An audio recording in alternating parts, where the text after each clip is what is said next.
16 days of activism अपने अख्ताम को पहुंचा, लेकिन मीन वाइल पाकिस्तान में हालात शायद कभी नहीं बदलेंगे.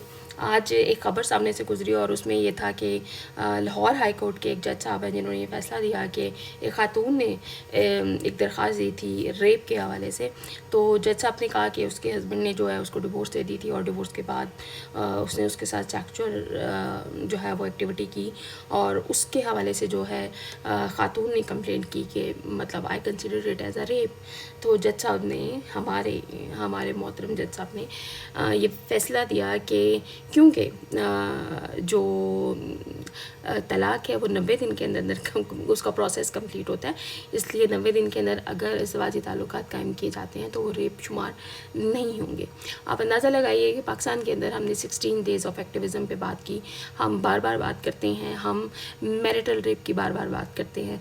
मेरी समझ से बाहर है कि आला अदलिया में हमने कैसे लोग बिठाए हुए हैं और वो किस कानून के तहत किस तरह का फ़ैसला देते हैं. यानी हम कुछ अदालतें ऐसी हैं जो मैरिटल रेप, यानी हमने कराची में एक केस देखा था जहाँ मैरिटल रेप के हवाले से बाकायदा खातून उस केस को विन कर गई थी.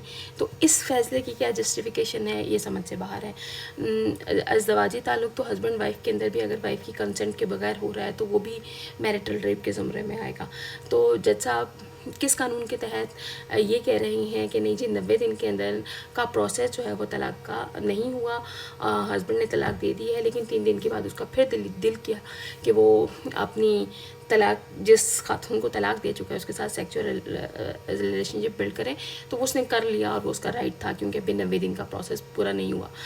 औरत को कब आप अपनी प्रॉपर्टी समझना बंद करेंगे?